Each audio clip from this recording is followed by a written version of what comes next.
Hello. Hi. Are you guys going to talk? Hey. Okay. Hi. We need to go use the bathroom. So, check. Too late. Seems to be working. My name's Wes Wilson. Welcome to GameVidExpo, and I would like to introduce the Yogscast DWP. Woo! Hi. Networkers. Hey. These are some of my very dear friends. We've known each other for years and years. How did you guys get your start? I can't see you over Afro. What? Am I on the way? You should talk to the audience anyway. Oh, hey. How we got our start is, like 7 years ago. We were doing videos for just crazy stuff. We just would run and gun just something interesting in our town. And we started doing music videos for games like World of Warcraft and things like that. And then we just eventually got into podcasting about World of Warcraft and filming and stuff like that. And then moved on to like Minecraft. And now we're doing Smite. Right? Smite's awesome, right? Yeah, love Smite. It is. So, then really the Dead Workers Party is, it's more than just, we have a company called Dead Workers Party, but doing these podcasts, we've met people like Kevin over here, who listened to our Team Fortress 2 podcast and then made his own podcast on our network for, what was that? For Fallout 3. Fallout 3, that's Yeah. good. And then he joined us on the Smite podcast, so he Yep. just kind of became a member of the Dead Workers Party. And Wes, a member of the Dead Workers Party on Shaft, Control Point, and a bunch of stuff. And then, of course, Afro. Yeah, I just show up for stuff. I have no idea what's going on. And then we go take long pee breaks, which we may need one. Yeah, I've drank a lot of water. So you guys have done a lot of podcasting, but a lot of people might know you for your video game parodies and your YouTube content. What kind of stuff have you put together for YouTube?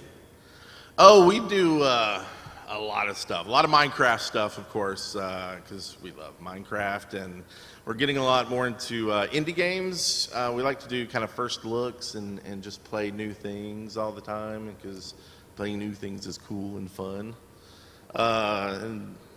Yeah. I mean, sometimes successful, sometimes it's a train wreck, but it's always fun. Most of the time it's a train wreck. But that's fun, right? Like train wrecks? So much fun. Not in real life. No. But in videos. I think we need to tap dance. I don't know what's going on. I have no idea what's happening here. So recently you guys got invited to join the Yogscast.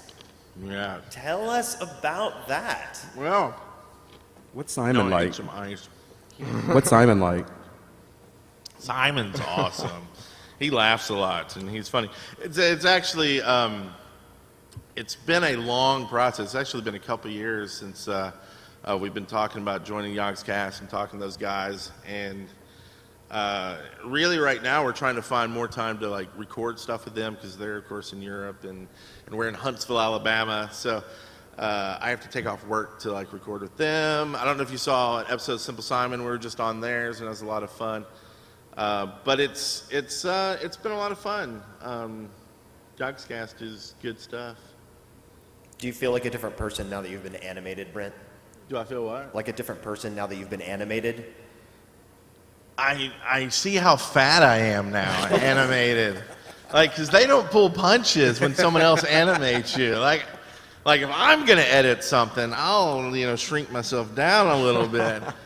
But when a third party's animating, you're like, wow, they really think I'm fat. And then you look in the mirror and so I'll be dieting after this convention. You guys are also known for your music videos, and Eric could be on stage, but he's made a lot of music for you guys, and like Minecraft fans will probably know In Search of Diamonds. I think it's up to 12 million hits or something like that. Yeah, it's like half our views, I think. Yeah. Crazy song. Yeah, and he does a lot of amazing music. We do a lot of improv songs.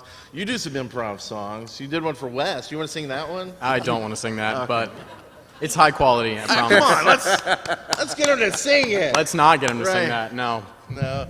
How about... Wes loves that song. Oh, yes. So, we do improv songs. Like, we do a weekly show called The Shaft and one called On Smite, about Smite. Woo! And we'll just pick up a guitar and xylophones or wood blocks, triangles, whatever's around, and sing about sharks. And jumping them. Bring it around. Yeah.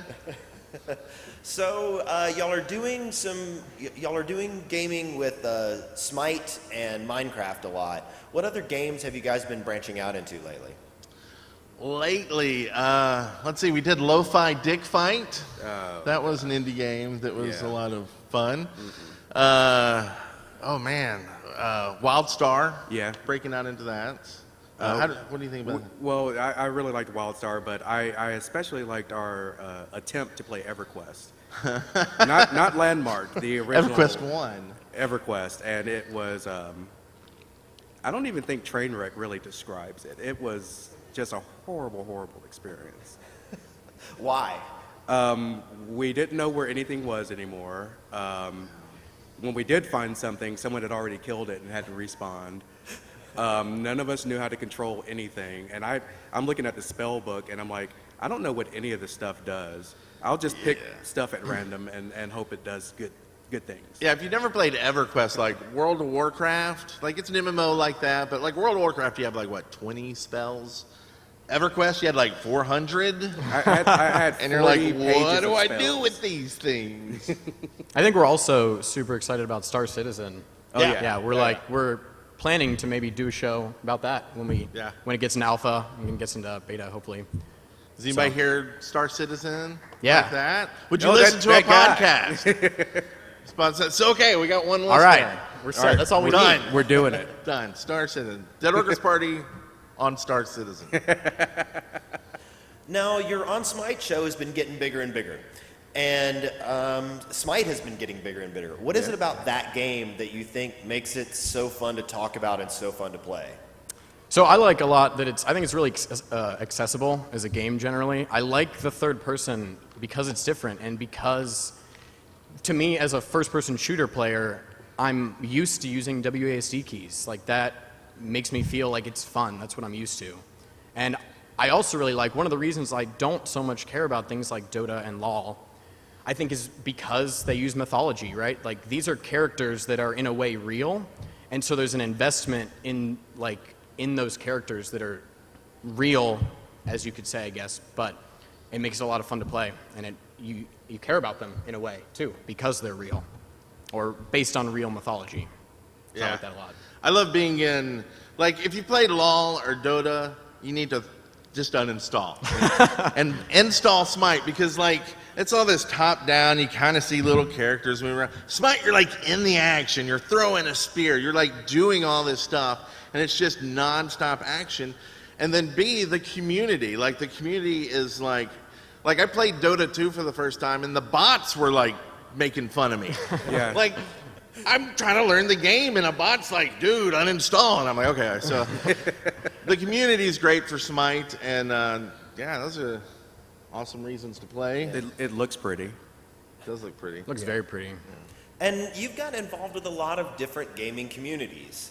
And I think that's something that you guys have been able to tap into, is finding the really good elements of good communities like Minecraft and Smite and Team Fortress 2. How does the community feed what you're doing and make it more enjoyable? Yeah, Paul, answer. Whoa. You're not talking much, so I'm looking at you. You know, I'm not an expert, but you know, they just provide feedback. They both positive and negative, and it helps you kind of direct what you're doing to make it better. Yeah, the Dead Workers Party has always been big into community. I mean, we always try to make sure there's forums or a place for our community to go and talk and times to play with the community. Most of our moderators and people that end up on shows and stuff are from the community, because that's what makes any of our shows. That's what makes any of our videos is you guys in the community that listens to everything. So without y'all, nothing would be there. So the community is utmost importance to us. When we get sponsors and things for the shows, we try to make sure there's something for the listener, that it's not just, hey, go buy a Coke. It's like, hey, you can go buy, well, Netflix or Audible, audibletrial.com/ anyway, that you get a free something, or, you know, like we got a website that some people sponsor the show for. We want, you know, something for the community, because we feel they're the cool people. Yeah, and as a primary community member, I first started listening to Control Point when I was, I think, 13, and still in 8th grade, and like, the way they made me feel so included, even though I was this like little kid that sent in these stupid questions to their show and played audio surf with Wes one time, and he mentioned me on the show, and it was like the coolest thing ever. I showed it to my friends that like, oh, they mentioned my name on this podcast. My friends were like, great, that's cool, good for you. But it eventually, I mean, it progressed to me being like super good friends with these guys and getting onto On Smite with them. And Yeah, we like, shared a bed last night. yeah. No, it was magical. We don't want to talk about That's why you that. should listen to our videos, right? Because you may be able to share a bed with me. No, That's weird. Yeah. That's probably too far. Sorry. Yeah. Oops. Well, and there's something about podcasting in and of itself. It's almost it has a certain niche quality to it. And it's a very intimate communication at times, because it is usually on a singular message delivered to your device, and you listen to it when you want it. Podcasting has kind of been a rocky road lately. Do you think there is a way that it can evolve in a new direction? Is there something that you think needs to happen for that cool podcasting vibe that was so popular for so long to keep going? Yeah, you know, there's like one thing I've been looking into is SoundCloud actually has a beta going on for podcasters, and I'd love, once again, kind of the community aspect of SoundCloud, that someone can listen to something and immediately tell you where in this song that hey, I like this, you know, beat, I like this drop, or whatever. Something like that for podcasting, so people, oh, this was hysterical, or I love this part, or I love this. It's that feedback and that community kind of interaction that I think would kind of take it to the next level, and that's kind of what I would like to see happening. You know, now it's, you know, things are getting into cars and things like that, but it's pick or choose. You got to be the top 10 kind of thing. That everybody can't get into that, so it needs to be something open for everybody, because that's kind of what was good about podcasting. Anybody can pick up a mic and put a feed up and have a podcast. So just open it to the public and more feedback. I know I really enjoy when we stream it on Twitch. It's fun to see people in your chat room telling you things and helping you with questions you have. You know, they like help you not have to do so much work in a way. You can ask. Sounds so stupid. Exactly. Yeah. You can say things like, you know, for Smite as an example, like, what does this item do? Like, I don't know. And then we'll move on. And then 30 seconds later, when the stream catches up with us, we'll see in the chat, oh, this is what it does, and then we can, you know, actually provide information instead of just spending the whole episode going, I don't know what we're talking about. So it's great in that way. The best was, like, now when we stream, we actually show the chat room when we stream, so you can get context for some of these comments. But used to, we didn't. So someone would say something funny in the chat room, and we'd steal that right away. And oh yeah, we sounded funny. Now we can't get away with that. Or we just start laughing and people think it's for no apparent reason. How has Twitch changed what you're doing? I know you guys used to stream on Ustream, so you're not unfamiliar with the whole like streaming your show thing. But how has Twitch changed how you're doing things? It's maybe it hasn't actually changed anything yet, but it's kind of changed our view of how we want to do some things, because like I said, we love the community aspect, and Twitch to me is like, that's the ultimate community aspect. Someone can walk into your show and you can talk to them right away. It's like, you don't normally get that on a podcast because they're listening to it while they're exercising or you know, whatever they're doing. But Twitch, you can talk to them right away, and that's awesome. And so we want to do more of that and get more, because right now we stream like once a week, and then like we'll be playing a game and go, hey, maybe we should stream this. So we're going to start doing more set times and set streams, stream longer, and things like that. Yeah. So it's kind of affecting, I guess, more of a business process, kind of to get to more viewers and talk to more people. How about how difficult has it been to take what you're doing and make money at it? Very difficult. Very difficult. It's a third job. I mean, like I work like during the day, 9 to 5. I work at Curse, doing GameVidExpo.com, if you've heard of that website. And then, after that, I get home and either we're filming something or I'm emailing just tons of people trying to find sponsors for the show, advertisers, things like that. And it's really hard. Like people don't get podcasting so much.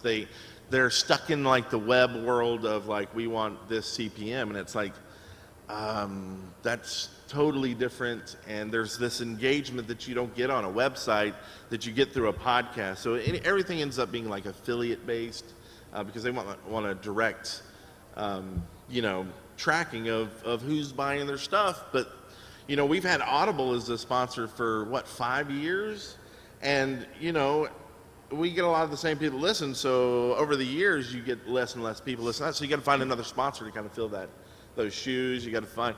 Luckily, we've had a couple of people come to us. There's a Minecraft camp now that teaches you how to program Minecraft and stuff like that. And so it's been really difficult. Like Total Biscuit was saying yesterday that there's no money in podcasting. That's not really true. I mean, Twit, makes tons of money. We don't.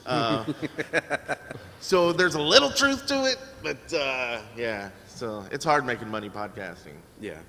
How have you felt your interactions? Like, I know you guys were really excited to join the Yogscast, and your number of subscribers has been picking up.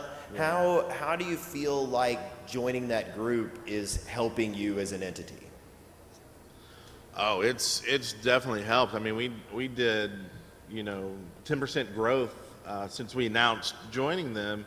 And that's big to us. Like a lot of people that never knew us or seen any of our videos are finally getting exposed.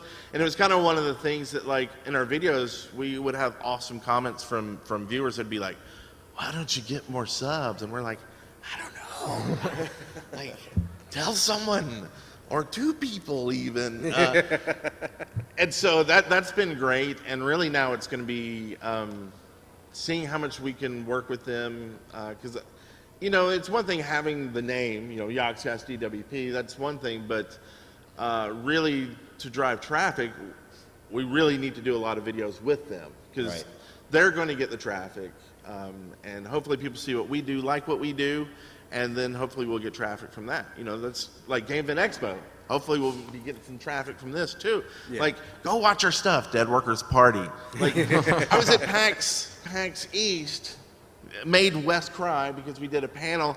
The whole panel, I never mentioned once our YouTube channel. Oh my God, PAX East, it's like tons of people in the audience. And so I'm mentioning it right. YouTube.com/deadworkersparty. Go there now, please. Or twitch.tv/deadworkersparty. Don't That's get a good one too. Yeah, don't get them confused. So, where do you think, what you mentioned you're thinking about doing a Star Citizen podcast. You mentioned that you're thinking about doing a WildStar podcast. And then the Dead Workers Party podcast. That's going to be a good one. What other games are on the horizon you think are going to make good watchable material? If y'all talk, I'm talking like everybody. Well, John, you know all the stuff. Okay, so see, here's my problem. Like, I really want to do a WildStar podcast, but I don't think it translates so well to video. Like MMOs, there's so much like story driven and so many like quests and things that there's too many details that like you forget to be funny. Like there's a little bit of funny in there just because you're naturally being stupid with your friends, but it's not like being in some other adventure where like you're driving the content. Like the content's almost driving you in an MMO. Yeah. So I feel it's harder to do videos in an MMO than it is something like Minecraft. Now, but on the flip side though, with Star Citizen, we had an idea to integrate our podcast into the game and involve listeners in such a way that we would actually like get on a big ship and be in game doing the podcast, and maybe like hire our listeners to protect us while we're doing the podcast. So we could even be like, uh-oh, we're getting attacked right now. Like, we got to deal with this. And that's one thing that I think really excited us about Star Citizen in particular, was the way to essentially podcast from in the game and it be like realistic, maybe even like sort of be in characters a little bit. Yeah, And so act like we're doing like a radio in the game.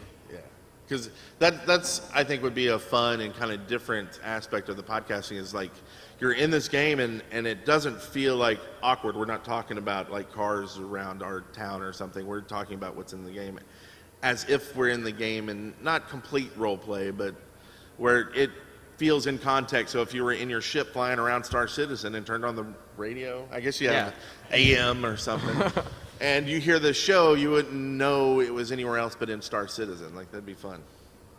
And you guys come from a film background, and that translates into a lot of the things that you do. How do you feel like your background in filmmaking evolved into what you guys do in YouTube video? I think a lot of it, like Eric is, he's always been like our main editor for the Dead Workers Party, like before we started even doing Machinima, and just how he learned to the details, sound and pacing and everything that goes into making a video for like, you know, a TV show or something, I think goes into like our adventures and stuff. So our adventures aren't just, you know, cut and paste the end, intro and outro and call it done. There's pacing and there's music cues to what's going on. So it feels like you're watching a movie and not just a gameplay. We just released an hour-long adventure as, you know, a movie, you know, and that's awesome to me. And that I think that translated from our background of doing that first, doing the movies first. And hopefully it transcends into everything, so it feels like you're getting more of an experience. And I actually was going to do a panel, but I wasn't able to flesh it out for this event, basically on whether highly produced content can compete with raw gameplay.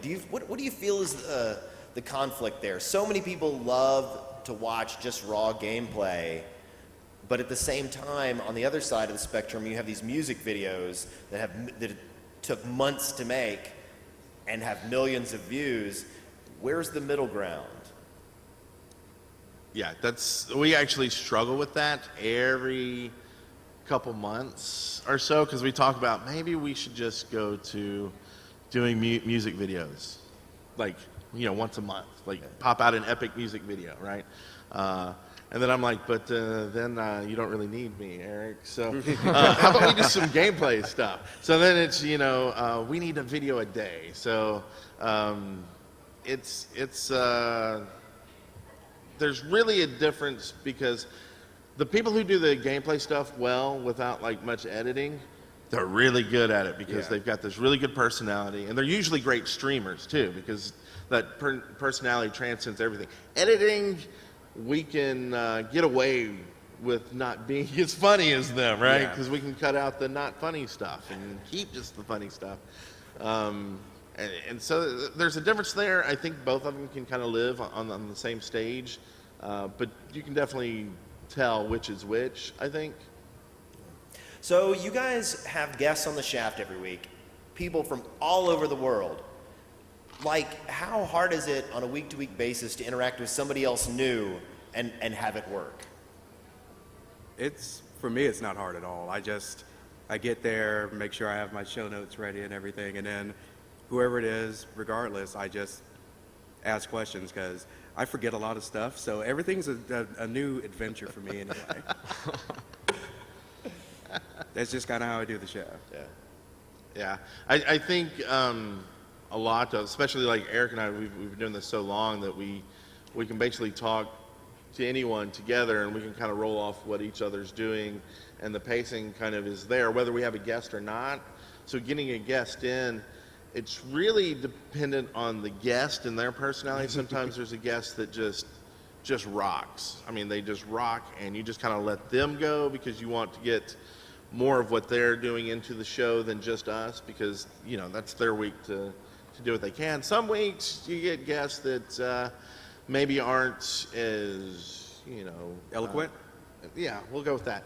And so then we fill the space more there, and I think it's just from doing it so long with each other that it's become second nature almost, and it's just because we don't stop once the mic's done. It's like we were talking with before we did the Simple Simon episode with Simon and Lewis. Like we're sitting there just chatting with them for like God, it had to have been like 45 minutes, and then Simon's like, "Oh, okay, we're gonna have to stop talking and actually do the show," because we were just sitting there and just going back and forth, just laughing. Like it was just nonstop laughter, and it was just like, okay, we got to stop being funny and do this show. Maybe we should have recorded that other stuff because it was funny. Yeah. And you guys have had, it's interesting, when you started the Shaft, it was all about Minecraft, but eventually, like, your guests all ended up being YouTube, for the most part, were YouTube personalities. Yeah. But that was almost a conscious decision on your part. How did that kind of evolve? Originally it ended up, I think it was Luckland asked to be on the show, I think, or asked to be on there. And we're like, it's a great idea. Like, let's start getting, guests on the show. And, God, it's such a pain to schedule guests for the show, but it's so worth it because there's so many cool people out there in that space to just be able to talk to every week. And it was just, it's like when you start the show, you try to think of ideas to make it better every time. Every time you do something, you want it better the next time. And so it's like the guest was just kind of that natural progression into this works. We like talking with these people. There are some shows that we don't really have guests much because it's I don't know, like Smite, we don't really have guests. Like, what do y'all think? Do y'all think like Smite we should have more guests or? So we've had 2 episodes with Octane Pro, who is a pretty big streamer. He is actually sort of working with High Res now. He's doing a lot of stuff for this episode. And that was awesome because 1, he's a super nice guy, and 2, we like played matches with him before and after the show when we were recording with him. And I loved that. And that was one of the things I thought was super fun, was playing with someone that is prolific in the community, playing the game with them. Like, this is what we're talking about. Let's do it together. I like that a lot. And I would love to have more people on Smite. So you will get to start scheduling guests on Smite. All right. That'll be my job. Because I can't handle it, because that is one of the big things, like scheduling guests for a weekly show. Like, I try to do it like a month at a time and like kind of queue people up. But it's like another full-time job, like, because it's not just calling someone up and going, hey, C-Nanners, what are you doing this Friday? Because, I don't have C-Nanner's phone number. That would probably make it easier. So, getting in touch with like half these people, it's like working through the channels and finding out how do I actually get to contact you? Because if you don't know YouTube, they're like, mailing system is not the way to contact anyone that gets 4 billion emails a day on YouTube, because there's a lot of spam there and a lot of stuff. Anyway, so like that's the first part, is just getting them and then getting them to agree on the show, because like, the really big guys are like, hey, who are you? The Shaft? That's weird. Like Lady Gaga, when I asked her if she wanted to be on the Shaft, she really got the wrong idea. Yeah. And so she ended up doing a video with Sky instead. But, kudos to Sky. But he was on the Shaft. We got in touch with him. But coming to conventions like this is like where we talk to them and say, hey, let's get you on the show, and then we get a contact that way. So it's like full-time getting contacts, getting them on the show. Luckily, we've only had one, I think this is right, only one guest in 150 or more interviews that forgot about the show and didn't show up. That was Basher, if you're here. If you see Basher, dumb. He showed up later for a different show. But so that's really cool. That I think that also speaks to the community of the people doing the shows that They're responsible. They're responsible for it. They say they'll do it. They'll do it for the most part, except for Basher. And But like, you know, they'll just show up like, Nanner's never heard of us. He didn't know who we were or the Shaft or anything. He was like, yeah, I'll do it. Notch was on the show. You know who Notch is from Minecraft? No he was idea. on episode 100. Go listen to it. It's awesome. From a hotel. The maid actually came. Well, we do a segment, or used to do a segment for. Well, we won't get into that. But, where the maid would come in, and we basically end the show off this. While we're talking to Notch, the maid comes in, and I don't know if she asked for a mint, if you wanted a mint I for don't the know. but it yeah, was perfect timing. We were talking to Notch, and the maid knocked on the door there, and it just cracked us all up. Housekeeping! Housekeeping! And now we have Notch on a soundboard, because when we had him on, we're like, hey, can we get you to say this? And he's like, sure. And he didn't realize how badly we were going to abuse what he let us record. And so now, like, during the shows, we have him, like, destroying little kids' ideas on, like, you know, they're like, I want this in Minecraft. And he's like, that's the worst idea ever. And he's like, oh, my God, Notch just said my idea was the worst. And some kid's crying somewhere. We apologize for that. But We are horrible, horrible people. We are. But it's fun still. How has it been? Like, Cry and the laugh. Minecraft phenomenon was so huge, and is still huge. Yeah.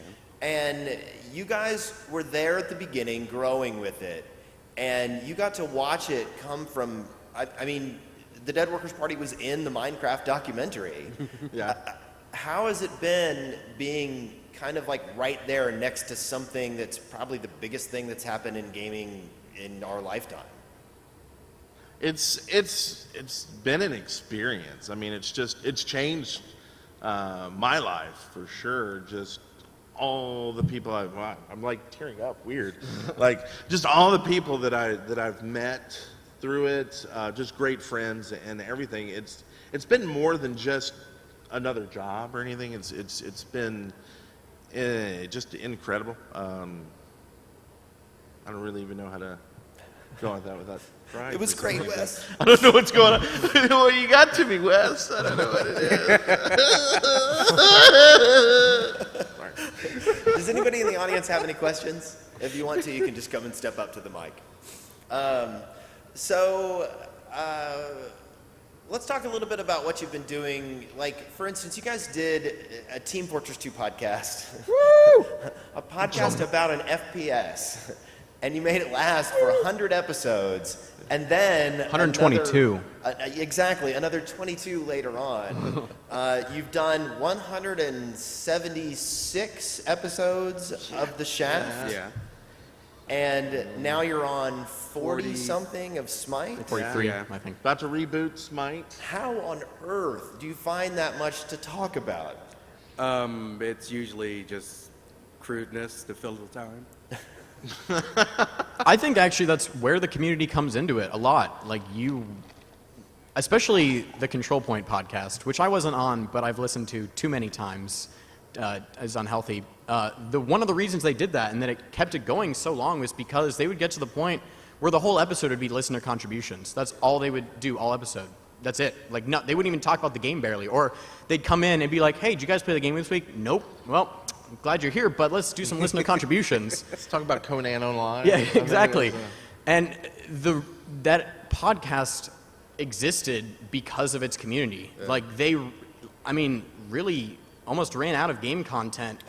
I wouldn't. Okay, this is a bad way to put it. No. Okay, I'll say we stopped playing the game. We weren't playing at the end. The first 11 episodes were about the classes in the game, and then they did another like 10 about the maps. And at that point, it was, what do we talk about? Well, the community, really. Yeah. You just listen. Like, that's why it went so long, was because of the community. Yeah.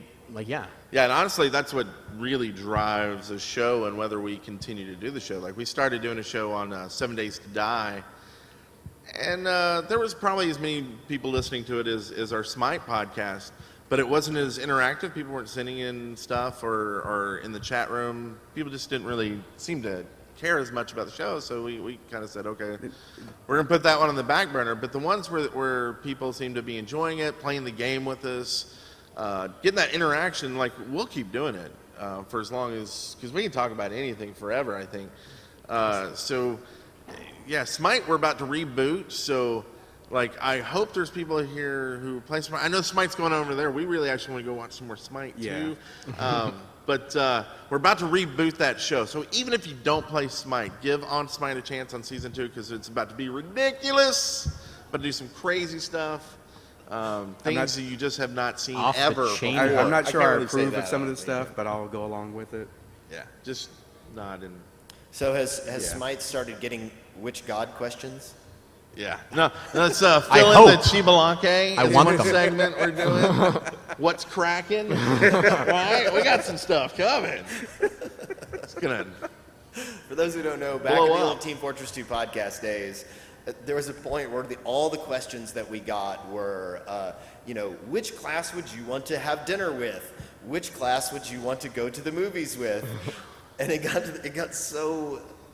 we just were like, oh God, it's another which class. It got to the point where they actually banned questions. They would not answer which class questions anymore because they were too many of them. Well, and that didn't work because then it just It didn't. became People- what island, or what, if you were on an island, what class would you want to be on? Yeah. Or we would get emails, or they would get emails, I guess, where it'd be like, oh, this is a real question, and then it would evolve into a which class question. But they didn't like read the question before they put it in. To be like, oops, we accidentally, which class question snuck in here. But if you want to send which god questions, you can, definitely. I'd love that. Which god would you want to go to a desert island with? Answer it now, all of you. Poseidon, because water, he can we can get off the desert island. I got it. Brent's waffling. But I want pool Yeah. party Poseidon. It's just like, do I have to be stuck on the island, or can like Apollo fly me off? There you go, Kinda thing, Apollo. It's a great, easy way out. Once again, any questions from the audience? Just feel free to step up, and we'll take your question. Okay, Lord. cool. Hello. Hello. You guys have had a lot of people on your Shaft podcast. Pretty much most of the people who are here, most of the YouTubers who are here. If you could have anyone back on the podcast, who would it be? For those in the audience who are listening to the stream, if they could have any guest back on the Shaft who's been a guest before, who would it be? Oh God, that's a hard one because there's. I know who- The answer is going to screw us. Thanks very Yeah. much. Yeah, thanks for that. Well, I remember one of Why our didn't you let me on the favorite show then? guests when I was on the Shaft with you guys was X.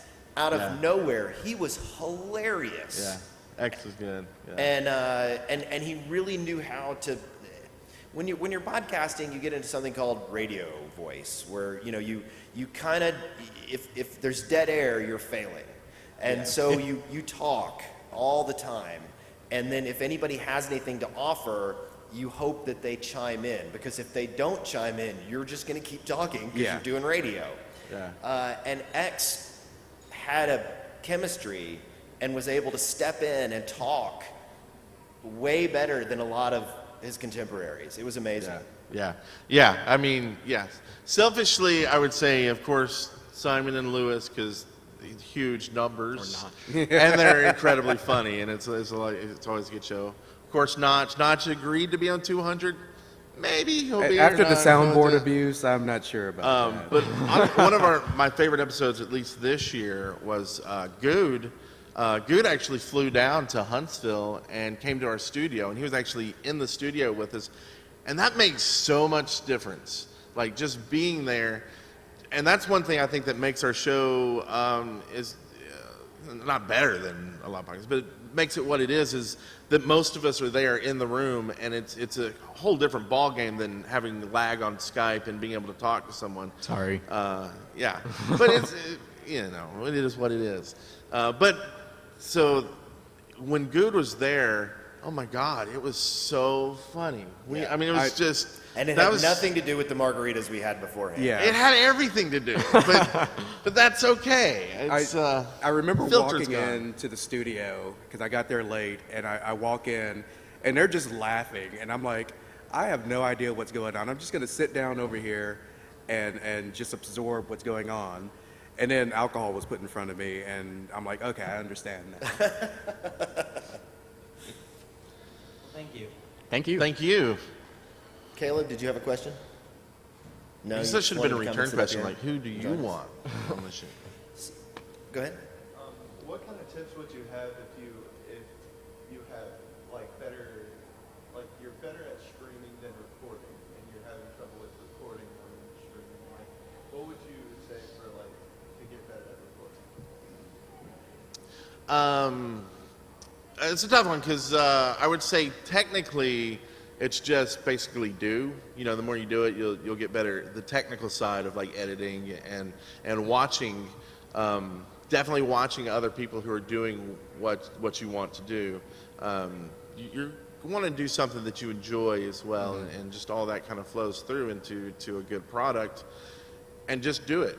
Just keep doing it over. I mean, that's a lot of what it is. I mean, we just put up our 900th video, right? So it's like, just do it. And Eric's so much of a better editor than I am, but we just released a new series called The Ender Files. Go watch it. It's hysterical. Maz is on there. Afro's on there. Eric's on there.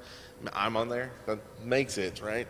But I feel it's the best editing for like a show that we've done. And all I'm doing is trying to live up to Eric's editing. Every time like I edit something, it's like, you know, what would Eric do? Like I need that bumper sticker or something above my computer. WWED. Weed. That's a different bumper sticker. But so yeah, keep doing it. Look towards the people that, because like, you know, like podcasting, like we got into podcasting originally because we love podcasts and we listened to, you know, Leo Laporte on, you know, Twit, and he's an expert at what he does. So you want to look at the people who are experts and see what they're doing and do that. You know, we were listening to The Instance, incredible podcast. Scott Johnson knows what he's doing, you know. Total Biscuit was doing some radio shows. Like it was kind of before podcasting even. That was incredible. And so it's just like, we listen to those things, see how they did it. With the editing part, watch, you know, not to condone watching a bunch of TV and stuff, but get Netflix, netflix.com/WSParty, and watch a bunch of TV and shows and see what the good shows do editing-wise, the pacing of it, things like that, music, background. Just think about what's going on, the camera angles, things like just all that. Just watch and do, edit. And just keep doing it. Just keep doing it. And also, it can help to pay attention to people that are giving constructive like feedback. Your watchers or your viewers, like look at what they like. Like they'll tell you things that they like about your show or things that they don't like, and it can be really helpful as long as they're not being mean to you, of course. But so you can focus on those things and try to refine stuff that they say they like. So, thank you. Thank you.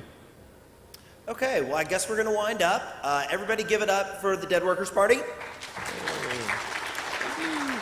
can find them on Twitter at Brent Copeland. All of them are at Brent Copeland. Thank you, everyone. Thank you. Enjoy the rest of the expo. Yes, and go play Smite, too. Get Smite. Smite on. Smite on.